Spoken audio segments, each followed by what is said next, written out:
What's poppin', internet? Welcome to another episode of the Synced Up Podcast, a show where we talk about news, games, and sandwich a little fun in between. I'm one of your hosts, Timothy DeRoe, and joining me this week, not for the second time in a row because Mike's been gone, but Chance Rayner. What's up, Mike? What's up, Chance? How you doing? Good. Chance is up from, where are you from again? I'm from South Houston. South Houston? But where are you living at right now? Right now I'm living in San Marcos. Okay, which is how far away? From here it's about 6.5 hours. Okay, so he's up vibing with us for the weekend, hanging out because it's in between school and whatnot. So we thought we'd have him on the show since we had Isaiah last week when Mike was gone. And Mike's actually in the pilot chair back over there, so he's not gone. But this week we're going to talk about a whole lot of stuff. This is probably the most news that we've had on the dock to date. There actually was more, and I removed it. Like there was like a Mortal Kombat trailer that we could have watched, and there was a Call of Duty thing, but I took those off because they didn't seem that important. But the rest of this stuff, pretty important. But before we get into that, a little bit of housekeeping for you. Again, a couple weeks ago on Thursday, we did a special episode of the podcast with Bob Buell. It was about our top 5 favorite games of all time. Mike joined me on that, and we talked to Bob for a good hour 45, and that episode was incredible. It was super fun.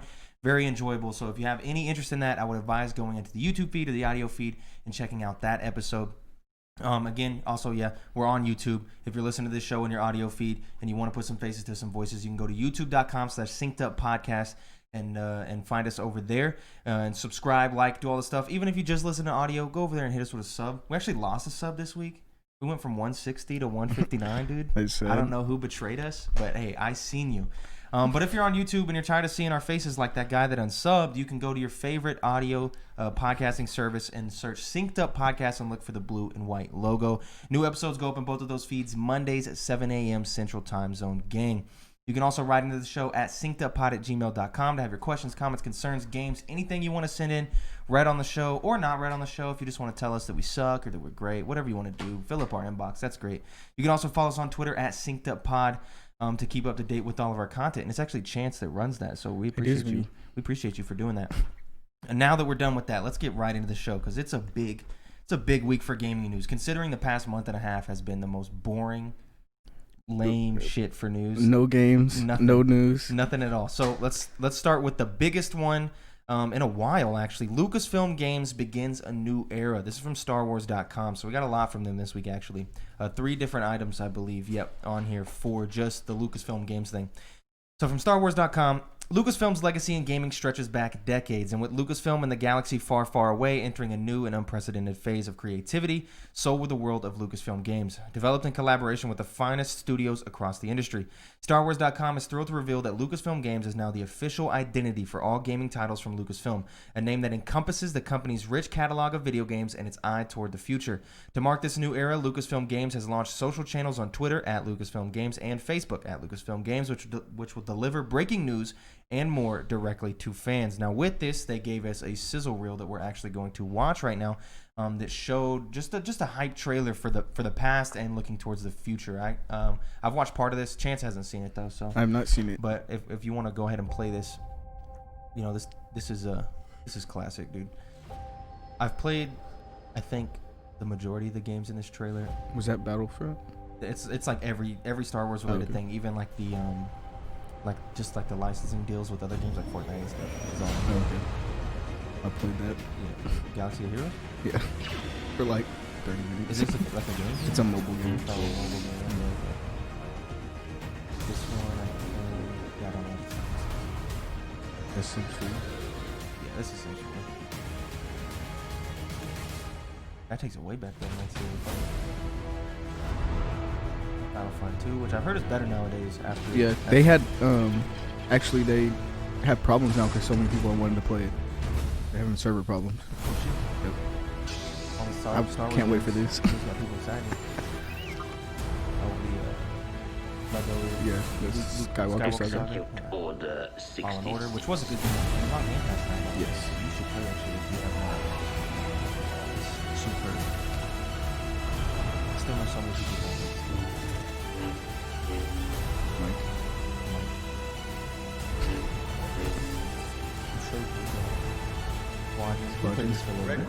You're our heavy hitters. We're gonna play a whole lot, but It's fun though. it is pretty fun. I do concur. These trailers always get me so hyped. Minecraft in there, yeah. People release these games, yeah. Blows my mind. And there you have it, the Lucasfilms Games logo. This stuff's exciting because for years, turn it off. You're ruining the show, Mike. For years, for years, Lucasfilm Games hasn't really been a thing, and it's just been trapped with EA, right? And all of the games that came out of that haven't been superb. I mean, Fallen Order is one that stands out. Battlefront 2 at launch was shit. Battlefront 1 at launch was okay. What was that one that got canceled from EA? There was two of them. There was Star Wars 1313, and then what was Star Wars 1313 turned into Amy Hennig's game. Yeah. But that game ended up getting canceled because they thought it was too much like Uncharted, which is dumb because you hired Amy Hennig, who was director for Uncharted. So I guess that makes sense. But so those were the two games that got canceled, and then from that though, you only have 4 games in the past 10 years from the Star Wars games. You got Battlefront 1, Battlefront 2, Squadrons, and Fallen Order. And Battlefront 2 had problems. Yeah, and Battlefront 1 was nothing to really get all excited for. It wasn't that crazy. I enjoyed it, but I liked the campaign in Battlefront 2, but it was short. It wasn't like a big game. I never played it. I only played the multiplayer. I played the campaign. It was like 4 hours, I think. It wasn't super crazy, but I did enjoy it. So there's more stuff here. So Lucasfilm Games, there's more here. This is about the Ubisoft and the Bethesda stuff. Let's just keep on going. Lucasfilm Games hits light speed toward the future. Douglas Riley, VP of Lucasfilm Games, talks to StarWars.com about the just announced story-driven open-world Star Wars game from Ubisoft and much more. This is from StarWars.com again. The Star Wars gaming galaxy is about to experience its own big bang. We've got a lot of stuff we're ready to start sharing with fans. Lucasfilm Games VP Douglas Riley tells StarWars.com, because we've been working quietly behind the scenes for a while now, waiting for this moment. That gets me excited, by the way. And by this moment, Riley is referring to a new direction and era for Star Wars and Lucasfilm Gaming overall, as Lucasfilm Games is now opening the doors to developers that want to come play in the galaxy far, far away. Quote, "We're looking to work with best-in-class teams that can make great games from across all of our IP. We've got a team of professionals here at Lucasfilm Games who can work with the developers, shape the stories, shape the creative, shape the games to make them really resonate with fans and deliver across a breadth of platforms, genres, and experiences so that all of our fans can enjoy the IPs that they know and love," he says. Case in point, the huge news that Lucasfilm Games and Ubisoft are collaborating on a new story-driven, open-world Star Wars game. It's a genre long requested by fans and will come to life via Massive Entertainment, Ubisoft's critically acclaimed studio based in Malmö, Sweden. Quote, "We're really excited about an opportunity to work with the team at Massive, led by David," I can't pronounce that, and the creative director Julian, I can't pronounce that either. I'm sorry, I'm not Swedish. "We've spent almost a year now working to get to know them and what they want to bring to the table," Riley says. "I'm a huge fan of them personally. I think we're really excited about where the project is going because they have a unique vision for the story and the game they want to deliver." Of course, Ubisoft and Massive Entertainment are renowned for their expertise in developing immersive worlds and pushing the boundaries of technology with their proprietary engine, Snowdrop. Quote, "We all know that the fans of Star Wars value the feeling of immersion, of being transported into the Star Wars galaxy and moving through richly detailed environments. It's fun to imagine what the team at Massive can do within Star Wars by bringing their innovative spirit and their commitment to the quality," Riley says. "And for fans of modern Star Wars games, fear not. Some old friends are sticking around. Continuing the relationship that resulted in reinvigorating the Battlefront series, the critically acclaimed Star Wars Jedi Fallen Order, and multiplayer hits Star Wars Squadrons," that's debatable. "Electronic Arts will too play a big role in the future of Star Wars gaming. Quote, we're really proud of the games we have created with EA," Riley says. "We will continue working with them, and our relationship has never been stronger. While we may not have a lot of details to share at the moment, we've got a number of projects underway with the talented teams at EA." So this is exciting because I love Fallen Order, and that's open world-ish, Yeah, not 100%.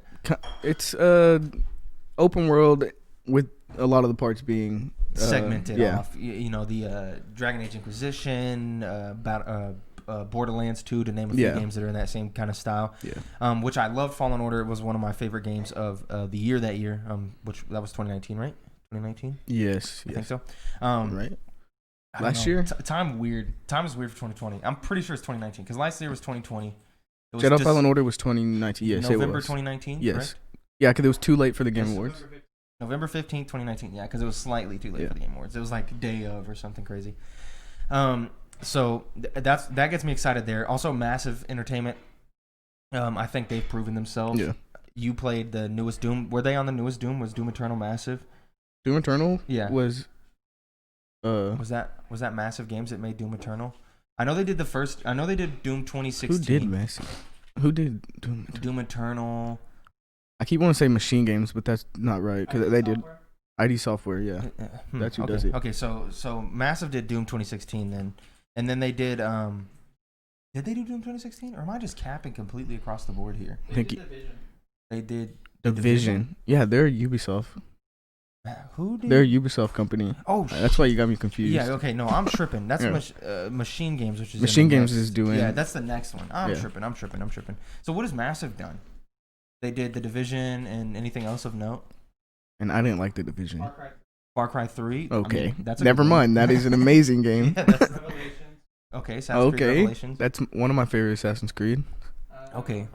So, all right, so they've proven themselves. They've proven to me. So the Just Dance games, Far Cry 3. Okay. The Division 2. Yeah, just okay. Yeah. So I think they've proven themselves to a degree. I'm not a big fan of the Division, but I doubt they're making a multiplayer Star Wars game. No. I mean, I don't see it. It's a story driven, open world. Yeah. So this gets me super excited because Star Wars games I feel like have been lacking for years, in my opinion. You can turn the clock like way back to like PS2 Battlefront 2 playing like Galactic Conquest mode. That shit was awesome. Force Unleashed is good. Force Unleashed. But like KOTOR. KOTOR is classic. But since then we've had 2 Battlefronts where one wasn't very good. Mm-hmm. Second got better. And then we have Fallen Order, which is great. Yeah. So, but when you look at like the big picture, Squadrons, like the last 20 years, you don't got a whole lot like in terms of like the Star Wars franchise and how much bigger Star Wars is getting. I know a lot of people don't like the newest movies. I think they're okay, but with like Mandalorian being really big, and then you're seeing like the crossover events with Sims, Fortnite, Minecraft, like we just seen in the sizzle reel there. This gets me excited for the future of Star Wars. One thing is, I know Andrea Renee and her husband John Drake is the VP of games at Disney. At Disney. So like he's overseeing all this Marvel games, Lucasfilm games, and after watching Kind of Funny, I know he's a big nerd like all of us. Yeah. So I know he's gonna if you read his kill tweets, he's all excited because he was teasing this. He was like, "Oh, we got something exciting to share," and everyone was like, "What is it?" And then the next day it was the Lucasfilm games thing. Apparently, people broke embargo on that, but I don't know. Who knows? They came out and did their whole thing. It's been a Star Wars week, that's for damn sure. But we're gonna stay in that vein here on the Lucasfilm games. So from that same exact article, Bethesda is making an Indiana Jones game. Get excited about this.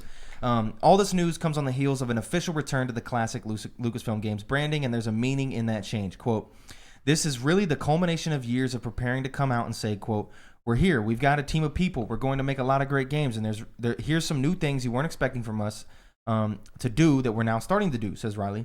"And that's going to continue throughout the next year or so, where we're going to continue to announce projects that are more representative of the legacy of the old Lucasfilm games that we're now trying to live up to." That gets a lot of people excited there. Part of that legacy includes a certain adventuring archaeologist who is also making a return to gaming. Quote, "The decision in some ways was really easy," Riley says. "I have wanted to do an Indiana Jones game for a long time, and we've never really had the right fit of a partner and idea to make that happen. We're extraordinarily fortunate to be working with Todd Howard, the executive producer for the upcoming game, which will be developed by Machine Games and the team at Bethesda. He has a unique vision and a unique passion for Indiana Jones and pitched us a story and concept that is so amazing. I can't wait to start sharing it with folks. I love Star Wars and we love making Star Wars games, but it's been a long time since we've made indie. We're really excited about this one. For Star Wars and Lucasfilm fans, there's a lot to be excited about in the realm of gaming, and Riley promises there's more to come. Quote, "This is just the beginning of what I think is going to be a very exciting year for Lucasfilm games." So we actually have a teaser trailer we're going to watch for the Indiana Jones games. It's quite short. It's about 30 seconds. I don't know if did you see this on Twitter? Yeah, I watched it. Yeah, so this has been making the rounds. You can go ahead and just hit play on it, Mike. It's short. Doesn't really show a lot.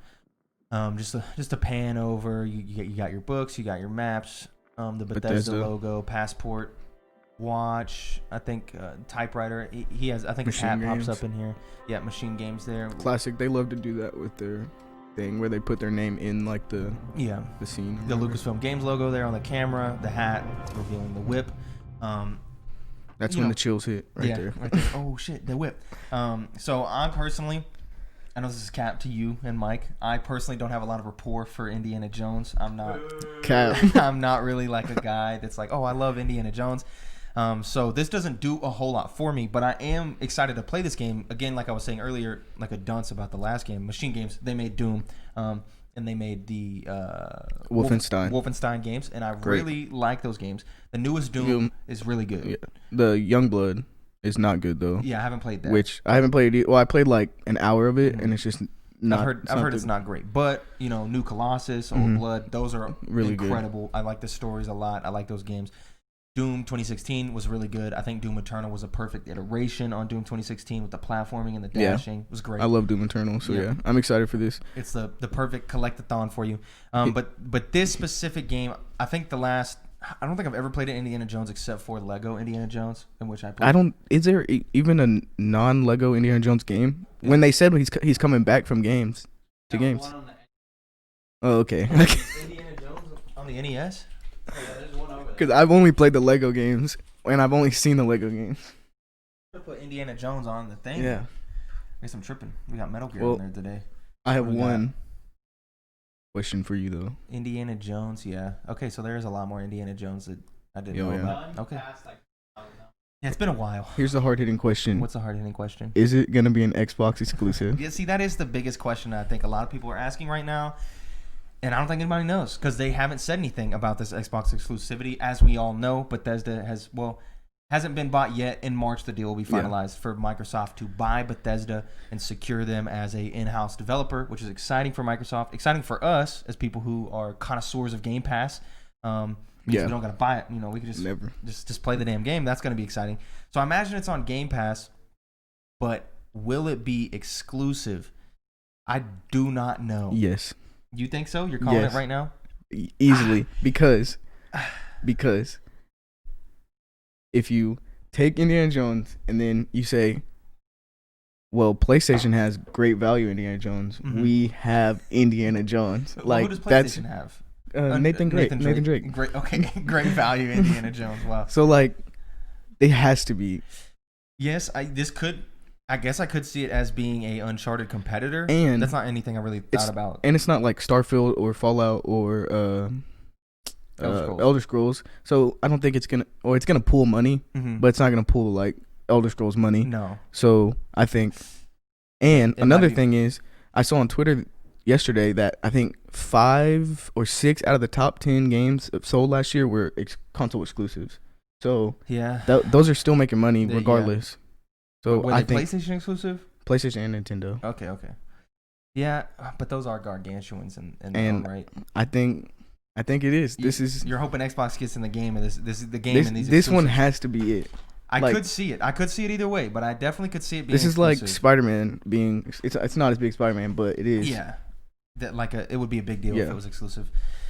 I don't know. We haven't seen anything yet. Hopefully, again, here Riley talks about this is the beginning of what's in store for this year. So I imagine we get a lot more news by December. What else? I don't know. I don't know what there could be, but by the way they're talking, they got a lot more in the pipeline. So maybe we see some releases. Maybe we see some more announcements. Who knows? And maybe exclusivity is one of those announcements. I guess we'll just have I guess we'll just have to wait and see.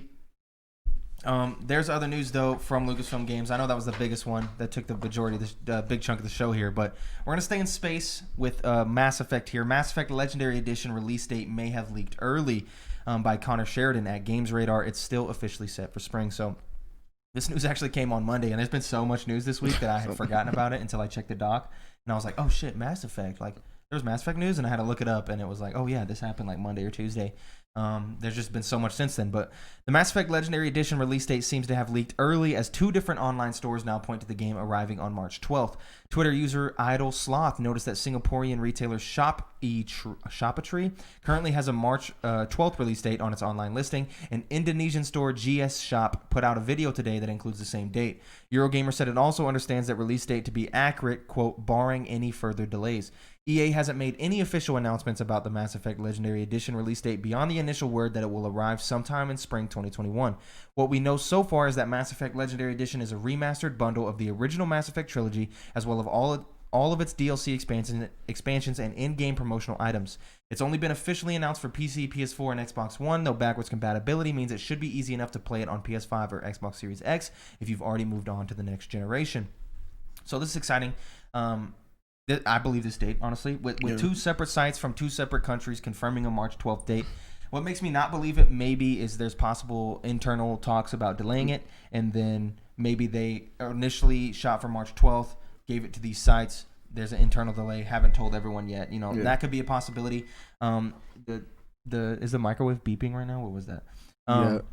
Anyway, so I could see a March 12th release, but I could also definitely see a delay because they haven't said anything yet. I think it's probably gonna get delayed. I don't trust. What's her name? Andromeda. BioWare. I don't trust BioWare anymore, and I know that's kind of hard because it's Mass Effect, but like they don't deserve my trust. So okay, that's a fair enough point. I personally enjoyed Andromeda, but I can understand why a lot of people have issues with BioWare nowadays, especially Anthem. Me and you enjoyed Anthem. I liked Anthem, but still, we still have to acknowledge that game is overall bad. I think the combat though was incredible, and it was the fun. flying in the combat was great, but everything else was not. Running around with your homies, like priming, detonating, and all that stuff was fun. Decorating your Anthem suit was great. It was cool. But being able to do all the custom stuff, I really did enjoy that. So I could see this March 12th date being legit. I could also see there being a delay come. This might be finally my excuse to go and play these games because I've only ever played. No, I've only ever played Andromeda. So Mass Effect 1, 2, and 3 actually came out in that era where, like, because I came to the 360 very late. Because my whole life, like, my parents just were anti-video games. Thank God for adulthood, And so I never really was able to get, like, these mainstream consoles. I was relegated to, like, the Wii and the GameCube. So when I played Call of Duty, I was playing Black Ops 2 Black Ops 1 on the Wii. And I played it on the Wii, and that's terrible. It's terrible. But that was my experience growing up for a long, long time, as always playing those games. So I didn't get a 360 until late. So these are just games that I missed. So I do want to go back and play them, though, because I hear so much good shit about 1, 2, and 3, and that trilogy just being awesome.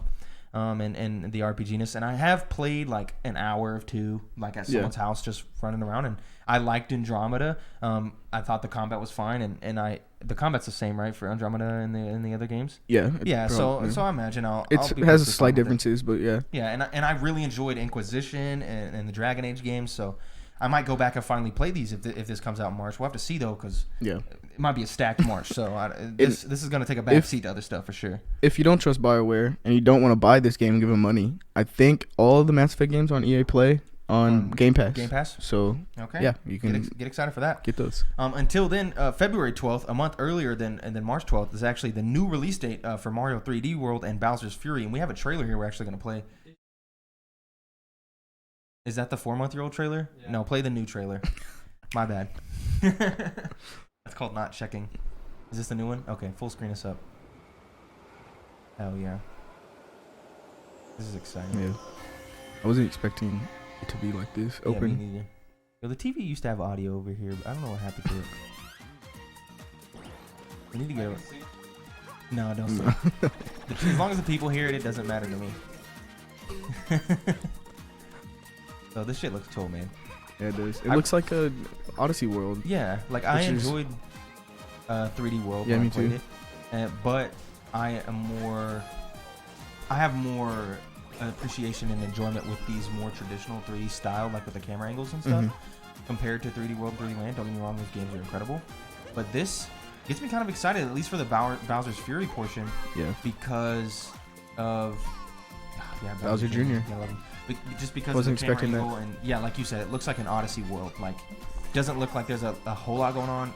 It's hard to tell with just this trailer if there's different areas or if there's one big area. A lot of people are speculating one big area, but certain aspects of it make me believe it's not one big area. Like in that frame before, it looked like there was one long world there. This is where it gets anime as hell, right here, when big old Bowser comes out, flaming and shit. Like, look at him, dude. He looks so badass. And the music gets all intense. It's where One Winged Angel should be going in. Didn't I see? I think I saw on Twitter that his Japanese name translates to God Killer Bowser. Yeah. Is that true? Yeah. Oh, I think that was it? That's sad. I thought it. That would have been cool. Because he has a different name in America compared to the Japanese. Japanese name. This shit looks exciting though. Yeah, it does. It mainly just makes me want to play like Odyssey 2. Like I just Yeah. want another 3D Mario. It's been 4 years almost. It's been a couple 3.5. months. Been Actually, you got 3 Okay. in one package. Yeah, okay, whatever. You know what I mean. It's 3.5 years since Yeah. Odyssey already. Was it? It's 3? Yeah. No way. Odyssey came out in 2017. Came out October Yeah, of it did. 2017. Wow. So it's been 3.5 years almost. Because Yeah, Breath of the Wild 2, came. March 2017. Yeah, Dang. I was right. Anyway, so Yeah. get excited for that. Get excited for that. February 12th. That's right around the corner. What's it Oh, it today? is. January 17th. So less than a month to go until this. I still need to beat Paper Mario. Yeah, you do. I get excited for that. I might play. I think I'm gonna play through it with Mike a little bit. Maybe get some levels with him. I don't think I'm gonna buy it.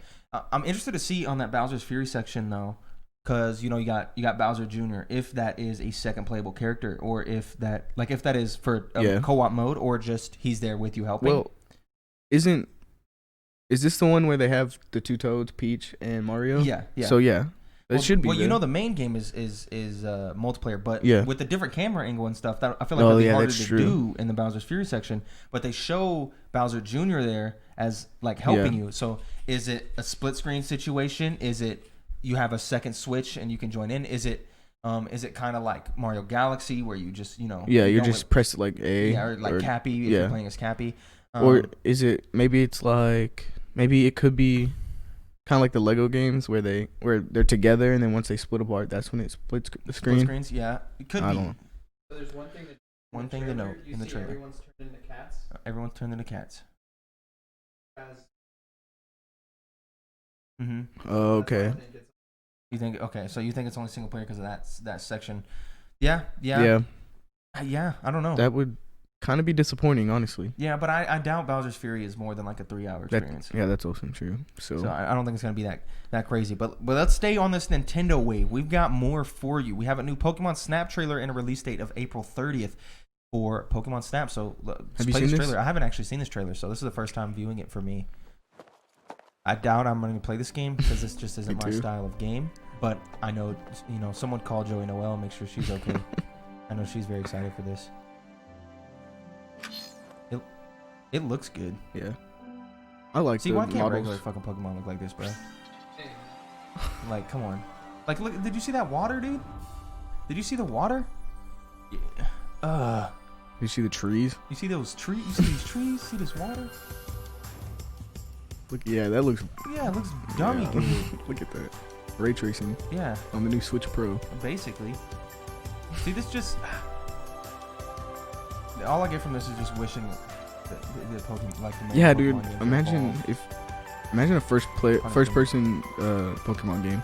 Yeah, it'd be fucking awesome. Just imagine a Pokemon game where it's not the same. That would be awesome. I would think It'll some never Pokemon not be games- the same, but it could look better Yeah, for sure. this just looks like everything looks so good. Look at him go. Oh, so cool. Even the character model looks pretty good. Yeah. Oh man, is underwater.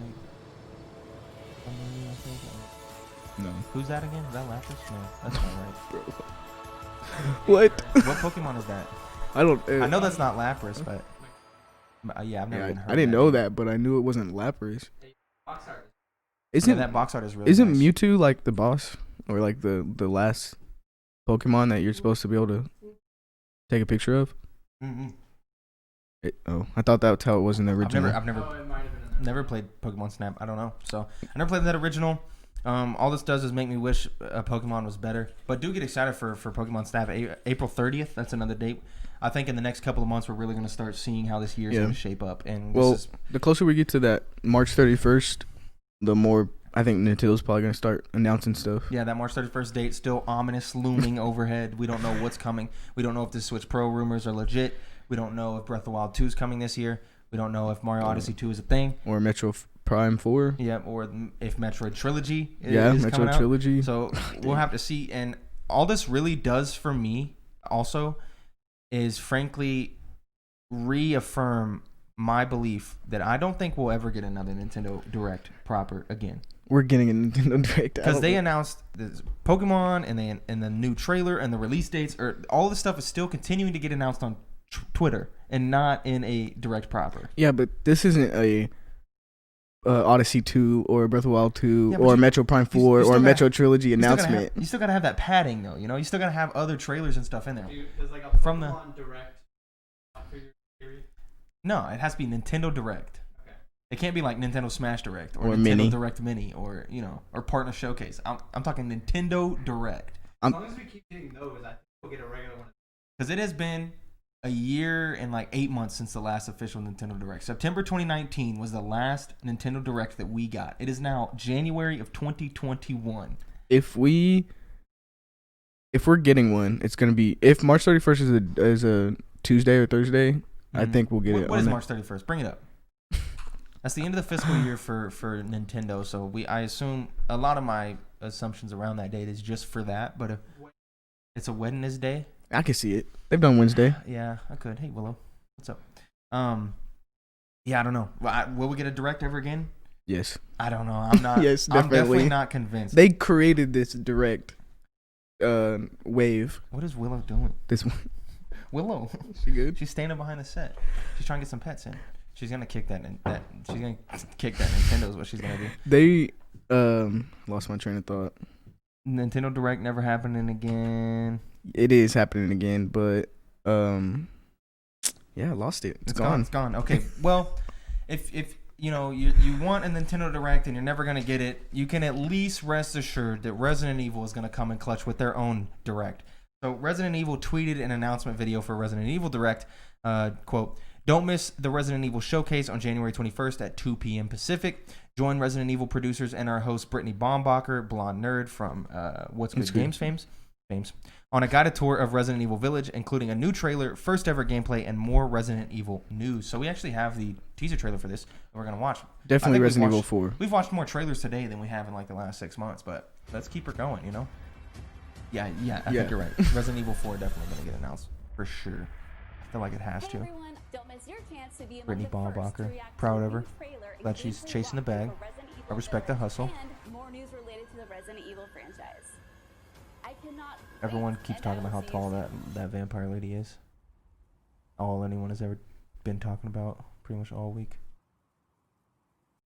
Crazy. So, get excited for that. I imagine you see more Resident Evil Village. Yeah, for I sure. imagine you finally get a release date for Resident Evil Village. I also imagine Resident Evil 4 shown. remaster is at least teased or yeah, shown. at least teased. You will get something. It probably doesn't come till next year, or at least the end of this year. Next year for sure. But yeah, I imagine January next year because that's kind of the status quo for them right Yeah, now. because they released the last two in like January, February, yeah. March. That's like the area for Capcom. They love that time of the year. So I don't know when it's gonna come. I do imagine next year though. But Resident Evil 4 remastered, that gets me so fucking excited because Resident Evil 4, as I talked about, I think last week or the week before, that's my most bought game ever. I think the most amount of times I've bought a specific game, and I will buy this again and play it again because it is considered by a lot of people one of the best games of all time. So. I'm not really a Resident Evil fan. I didn't play 2, didn't play 3. I've played 4 on the GameCube. Yeah. And just like you, my friends have bought it every single time it's been re-released. So I doubt I'll play Resident Evil 4 this time. But I'm excited for y'all because they look pretty to watch. I did play 7 and I love 7, so I might play 8. I'm gonna play 8 for sure because 7 is quite good. And I played 7 twice. I played through it regular and I played through it in VR. And that shit was hell no. spooky. Hell I gotta no. say.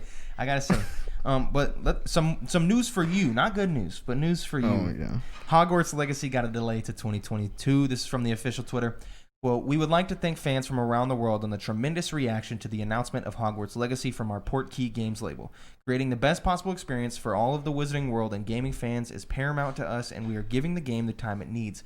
Hogwarts Legacy will be released in 2022. So, it sparked a little bit of talk online, mainly because it's a delay. Yeah. So that gets people talking. I know you were excited for this game. Very excited. Probably my most anticipated game ever. I got a little bit of I got a little bit of anticipation because that bleeds through a little bit, and it's possibly seems like it might be multiplayer. Could be the best game ever. Yeah, it might be multiplayer. So I'll be getting in there playing with you. I know last time I did that, it didn't do me dirty with Animal Crossing. I ended up enjoying that very much. So I'll get excited for that. But the talk online is a couple of things here on where the blame lies for this. Well, not blame, but the discussion. So Greg Miller raised an interesting point on Kind of Funny Games Daily when they talked about this, and a couple of other people online raised some pretty good points here.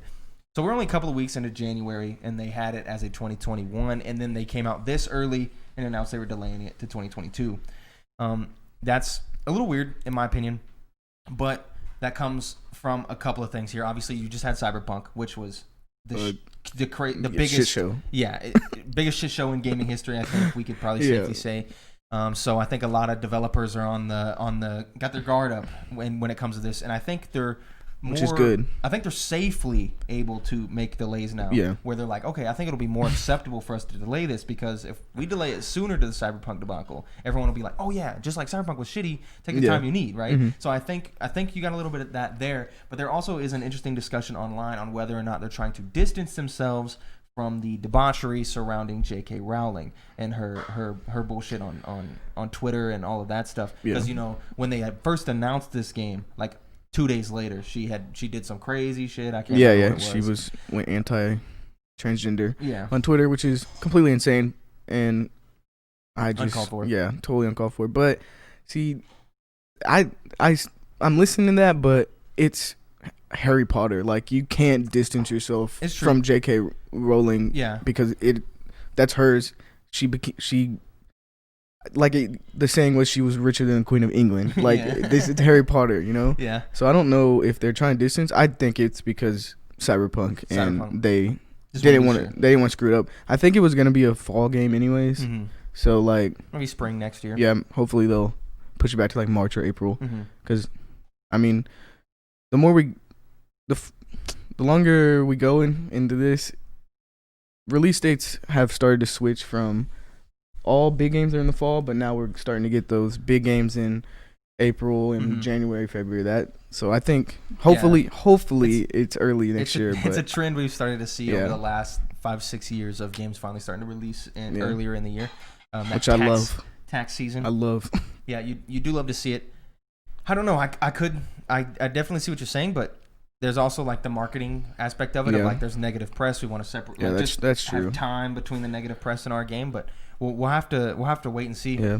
I just don't see how they can get away from that because she wrote a whole book. She's gonna do it again. She wrote a whole book. Like she's gonna do it again. Yeah. But let's continue to talk about the future. This future is actually probably further than 2022. Actually, like GTA 6 years.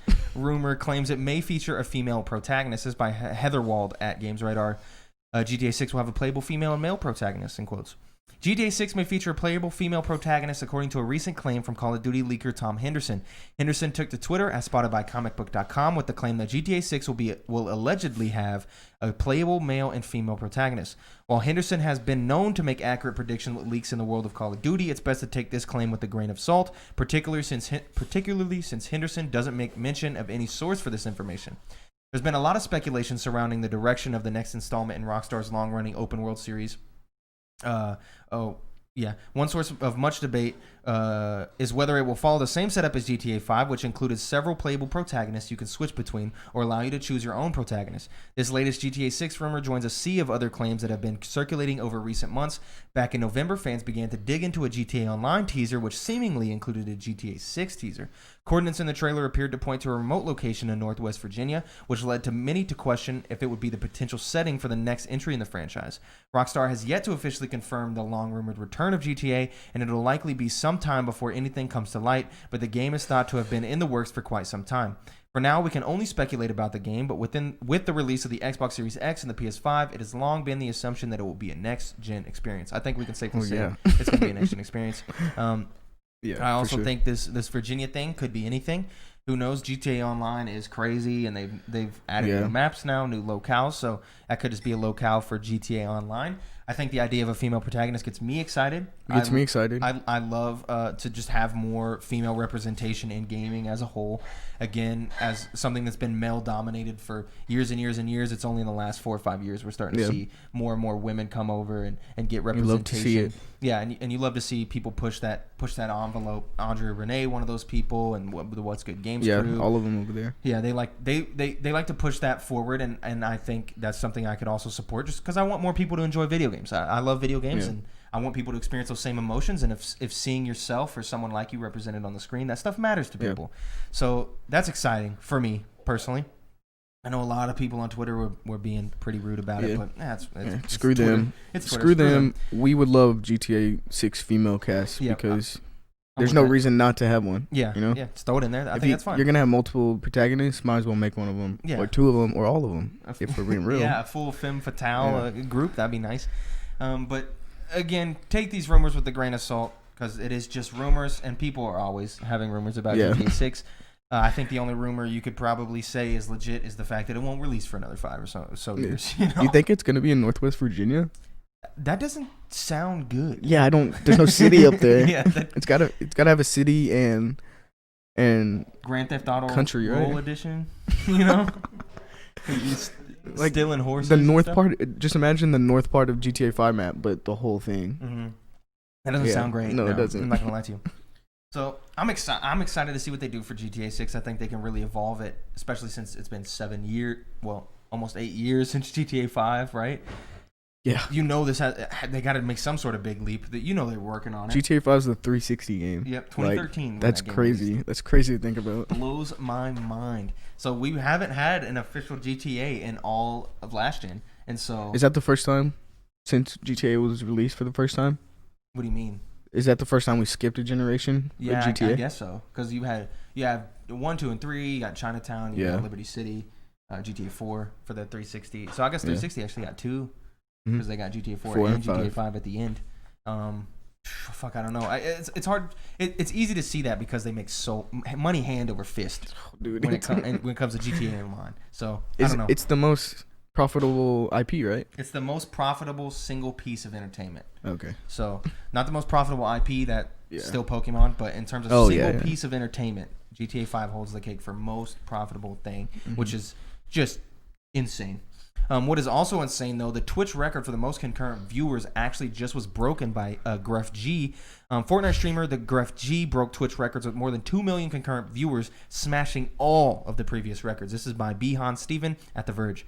Spanish streamer and European Heretics team owner David the Gruff G Martinez smashed the concurrent record on Twitch today with more than 2 million live viewers tuning in to watch him reveal his Icon Series Fortnite skin. His excitement was palpable, and viewers watched it live as Martinez Googled Twitch's previous records on his own record-breaking stream. Fortnite's Icon Series skins are reserved for the game's top creators, which include people like Kathleen Loserfruit Belstein, who I've never heard of, and Tyler Ninja Belvins. As of this writing, there are only 7 outfits in the series. Martinez's would be the 8th. Martinez takes the individual concurrent record from Blevins, who previously held the record for the highest number of concurrents on an individual stream at 635,000, set in March 2018 when he streamed with Drake. Yep. Though this isn't the first time that Martinez has broken Blevins' record, he hit 660,000 live viewers during December's big Fortnite event, which I don't know why we didn't hear about that. The stream also set a new record for Twitch, period. According to Twitch tracker, Martinez far exceeded the 1.1 million viewer record held by Esports League, E-League TV, which I believe was a League of Legends thing. Yeah. So that is crazy. This is insane. So, yeah, Tyler Blevins, Ninja, 635,000 with Drake, Aubrey Graham. That's a big number. That's a number I thought it would take forever to break, just because it's Drake, right? Apparently, he broke this back in December. I think there's a big thing with people thinking a lot of people discount Spanish Twitch and stuff, and that could be why we never heard of this. And I think people do. Apparently, there's 2 million. Right? Like, it's just crazy. And so when I heard he broke that record, I was like, that's crazy. And he was climbing and climbing and climbing, and they're like, maybe he'll break the conglomerate like Twitch record, which was the E-League thing. And he did. 2.2 million, I think, is around where he finally settled at. Yeah. And that is crazy. That is so many eyes on you at once. Yeah, no. That's like TV, like people watching TVs. Yeah. Like Super Bowl type shit. Yeah. Like I think that One that's just insane. And it's all at one time too. This Yeah. isn't over like This is a concurrent. week. This is all at the same time. Concurrent. 2 million people sat down to watch this guy release his Fortnite skin, which we can bring that back to. Fortnite is back. Yeah, Fortnite huge. The biggest thing. And also, I think a big bump of his was like once he started breaking records, I bet a bunch of people jumped in to see what was going on. So that probably helped him. But damn, 2.2 million people watching you at once is huge for a Spanish streamer. I mean, you got to shout out to this guy, man. Yeah, you got to respect the hustle. Someone I had never even heard of breaking the Twitch record by a lot, and it just made me realize that Twitch is just big in other countries, and it wasn't even something I even thought about. That Twitch could be so huge in Spain or I never Mexico. think about. I mean, I never think about just like other popular streamers. Like I know Nick Merckx, Tim Tatman Ninja, all that stuff. But I never think about other countries and their famous people and how much they get watched. Yeah, that's just crazy. It's just, as Americans, I think we're bred to be self-centered and standing on the soapbox. Sorry about that. We like other people. We like to imagine we're the center of the universe. I think it's important to acknowledge that as much as possible to be like, hey, we're not. And this is one of those moments of, hey, this guy's a Spanish guy, and he broke the record, and I don't think anyone's going to touch this for a long while. Long time. That's, If the record sat at 600 or 1.1 million for that long, I don't think 2.2 is going to be broken for a while. For double. That double. shit's crazy. That's it for the news this week. I know we're not 54 minutes into the show, but we're like 45 plus minutes into the show for just the news, which is crazy. For your inaugural episode, how you feeling about it? I like it. It's good. It's a lot of news. Yeah, it is fun. It's fun. I like doing it a lot. So now we're going to get on to This Week in Gaming. This is the section of the podcast where we talk about the historical releases. And you guessed it, This Week in Gaming. So January 17th, we didn't really have anything of note. A lot of Japan releases and stuff like that. I don't really like to include those. Sorry, Japan. January 18th in 2011, you got 2 big releases on the same day. Mass Effect 2.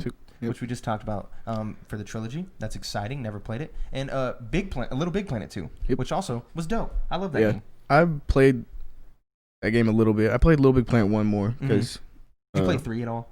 I never touched 3. I played a little bit. Was that on the PS3 or PS4? No, PS4. Yeah, I never touched it. Yeah, I thought it was okay. January 19th, same situation. Don't really got anything there.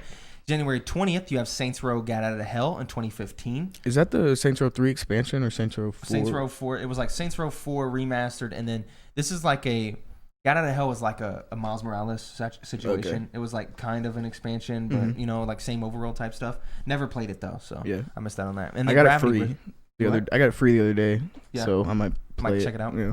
Gravity Rush 2 dropped in 2017 on January 20th. That's never heard of that. Really? Yeah. I love Gravity Rush. Gravity Rush 2 was such a fun game, and I think Trey knows what I'm talking about. He played it a lot back in the day, so I enjoyed it. I enjoyed it a lot. So January 21st, you have Resident Evil 2, the OG in 1998. That's old. Yeah. Old.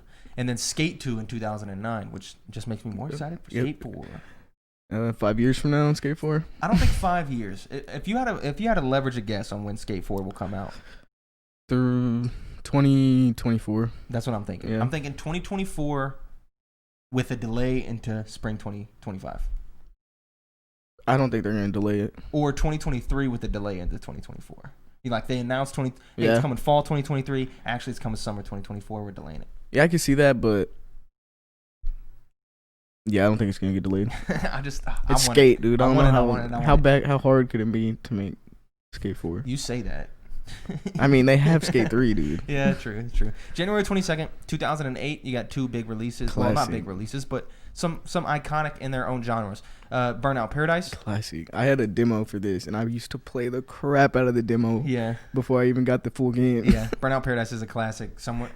I know Blessing Jr. loves Burnout Paradise. And No More Heroes also dropped in 2008. A franchise I don't play any. I never played it, but I know it's very popular. Cult classic. Yeah. And people love it. I know Mike wants to get into it with the new one. In 2013, you have Ni no Kuni: Wrath of the White Witch. Yep. Another game I've never played, but I know it's popular. Yeah, I played about 20 hours of Wrath of the White Witch. That was before Ni no Kuni 2 dropped. Isn't it like a Pokemon where you have to like... No. Okay, so Ni no Kuni: Wrath of the White Witch is like a JRPG, but it's kind of like Pikmin. Hey, I'm new to JRPGs. I can get into this. I like it. I would advise playing the second one because people like the second one more. Yeah. But the main draw of the series is it's Miyazaki's Studio Ghibli style art. Yeah. So that's the main draw for the series. 2016 on the same day you have Mario and Luigi Paper Jam. Mario and Luigi is a series I Yeah. notoriously have not got into. Really? I love pretty much all the ones I played. I've never played this one though. It's just I don't the think. paper version of it. Yeah, I played I think the last one I played was the Bowser's Inside Story where they get swallowed. People love that one. Yeah, it's great. Loved it. People love that one a lot.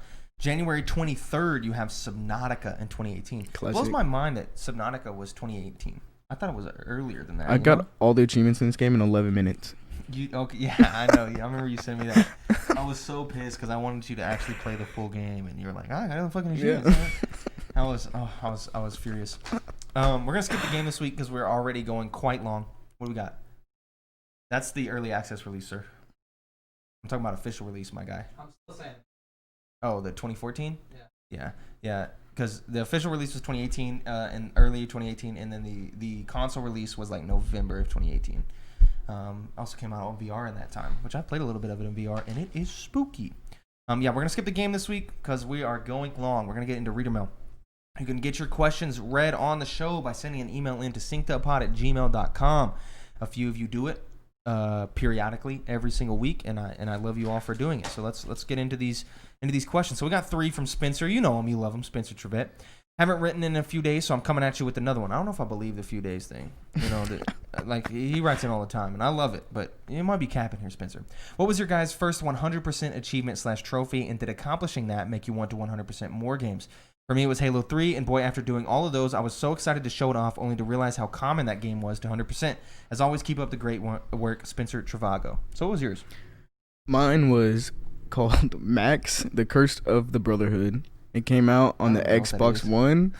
What the fuck? When did the Xbox One come out? 2008? Or am I? Like no, the Xbox One? 2013. Yeah, that's 2013. Yeah, they came out then, and I completed it.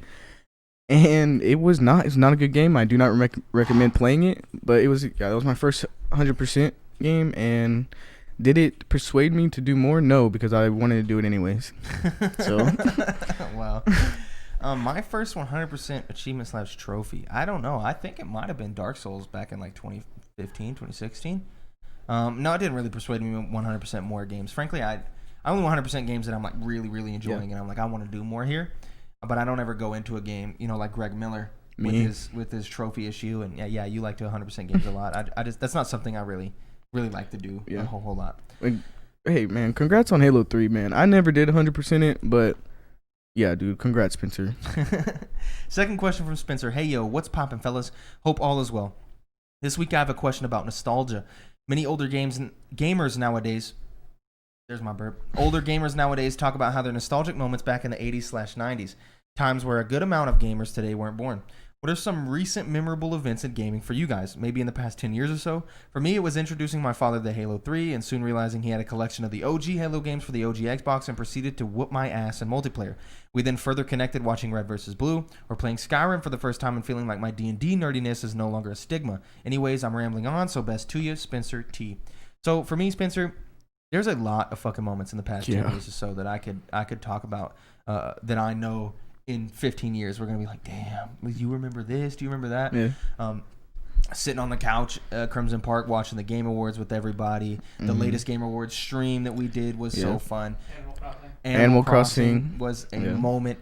The reveal of thinking a Splatoon 2 DLC was going to drop, and it turned out the Inkling turned around and looked up in the sky, and you got the fire red Smash ball on their eye. The Smash announcements are dope. 100%. All of those, Nintendo Directs, a time of the past. We remember those fondly. But yeah, there's just a lot of moments here. Final Fantasy VII, playing that for me was big. Mm-hmm. Going to PAX with the guys. It sucks we missed it this year. Yeah, it sucks we missed it this a year ago this weekend, actually, right? Mm-hmm. This weekend we would have been at PAX. Yep. South, Man. And that hurts my heart. And Sucks. hopefully we get the vaccine going and we can go next year. Next year we're going. Because I'm not missing another. I wanted it to be a tradition into the future forever, and we missed it this year. Yeah. I mean, can't go every year, I right? know, but still. Especially when there's a pandemic. That doesn't look like it's going away, but not anytime soon. So that's it for me. I didn't play Skyrim when it first dropped again because that was, like I said, the time I missed. So yeah, I'm gonna take this Halo thing and say mine because when I was a kid and Halo 3 got dropped, I was grounded, and my dad went and bought an Xbox 360 and Halo 3, and came into my room and said, "You're not grounded anymore. Come play with me." And I said, "Okay." Yes, and sir. that was the best thing ever. So Yeah. I Yeah. was for the launch of Halo 3, I don't think I was grounded, but I was definitely still in the era of my like I was the hell was that? Like I was saying, what was that? Oh, Willow. God dang it, Willow. It was in the era when my parents again very very anti-video game and still are, unfortunately, and I keep trying to break them out of that, but it's fucking impossible. I was only able to play games on the weekends, Fridays, Saturdays, Sundays. Yep, And then they would try to classic. fit as much shit into that to keep me from playing as possible. They would like as much stuff for me to do. That way I still wouldn't play video games, which sucked. But because it was a weekday, that was back when video games didn't all release on Fridays. They were coming out Tuesdays, Thursdays, Wednesdays. They were coming out all the time. And Halo 3 dropped, and it was a weekday.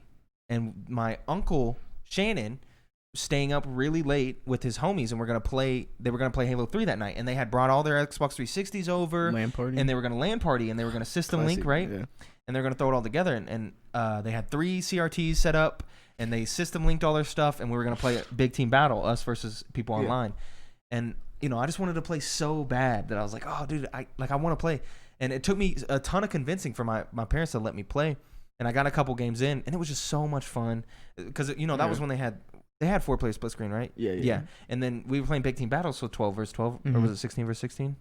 It's probably 12v12. 12v12. So we had 12 dudes in there on 3 separate TVs, all ganged up, and the TVs were set in like a triangle, and it was awesome.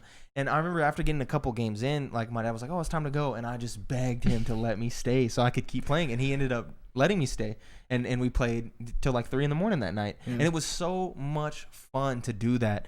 I loved it. And we played a lot of like sand trap, getting on the elephant, and when you got your whole team there communicating, and everyone's on the elephant, like you can really go hard, right? And it was just so much fun back in the day. Trying to flip that elephant. Yeah, is a great memory I have. Yeah, gotta love Forge and Halo 3. Those are good memories. Was classic. Forge. Classic. One more question from Spencer. What's poppin'? Got an easy question for you this week.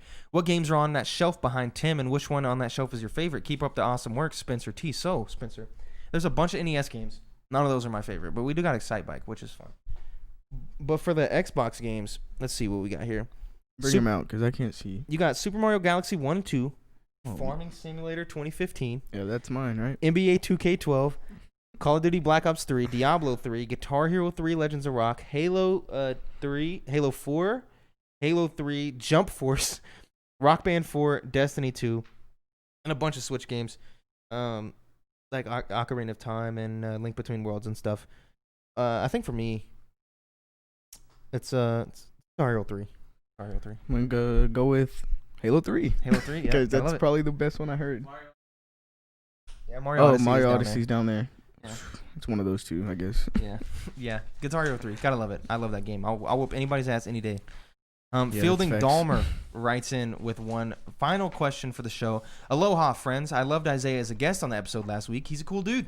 My question is simple. What's your favorite pizza place? Domino's is my go-to, but Costco pizza slaps for sure, and there's always leftovers. Peace out, Fielding. So this is a very complex question that involves a lot of deep thought. So personally, I am partial to Sam's sliced pizza. Like I like it a lot. Sam's Club? Mm-hmm. I Never had it. I love it. I just get there. I love it. It's great. You gotta love Papa John's. It's the Papa. You gotta love them. Okay. Domino's is a classic we always get. Yeah. We like to get some variety. I can't decide because I know Jordan loves Mazio's. Them calzones. CC's Pizza. CC's is garbage, dude. What? CC's ain't garbage. Are you kidding me? CC's? Is there really? What the fuck, Jordan? Thank you. Do y'all like CC's? Yes. For $6, bro. Infinite pizza. Dude, okay. Look, this argument that says, "Whoa, it's cheaper," that doesn't make it a better pizza, and it doesn't make it a mac and cheese pizza. Dude, that doesn't. That shit is sell me. Alfredo pizza, barbecue pizza, bro. No. Okay, look. Come on. CC's Pizza, Little Caesar's Pizza, garbage. Okay. I cannot believe you. But wow, I can't think of my favorite because they all have good stuff, like good qualities, except Pizza Hut though. Yeah, except Pizza Hut. That. But like Domino's, like I love that crust, bro. Like the garlic crust, and then like Papa John's. They got good Yeah. Yeah, and they all have their benefits, but I think I'm gonna have to go with just Domino's, man. Yeah, That crust, we had some last night. That crust hits. it does. It does hit. It's Yeah. delicious. It's delicious. Pizza's good all around though. Yo, yeah. I Oh love yeah, pizza. it's good all around It's a except classic. CC's. I will not go CC's. Yeah, man, you're fucking insane. Gotta get pep though. Make sure you always get pep. I think yeah. Andy Cortez is the torch bearer for the pep club. Yeah. Just always get more pep because everyone's gonna eat that. Double pep. But if you're feeling spicy, the buffalo chicken pizza, so good. It is dude. great. It is great. I agree. So good. So that's it for the Reader Mail this week. Thank you guys for writing in. We love you, Fielding. We love you, Spencer. And we love you people who wrote in before and didn't write in this week. That's fine. We still love you. Lyle, you're out there. We see you. Taylor Gang.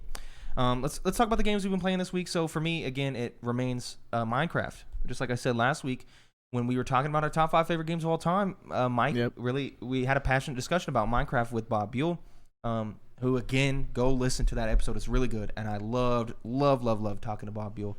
Cannot wait to have him on again. We had a discussion about Minecraft in there, and maybe want to play Minecraft again. So I was like, we'll start a realm. Jumped in with Chance, and now honestly, this is like the best survival world I think I've done so far. Yeah, it is. Like the amount of people in there, the amount of houses, and we beat the Wither. We've built some crazy structures. Me and Noah beat the Wither. Okay, but still, it's in our world, right?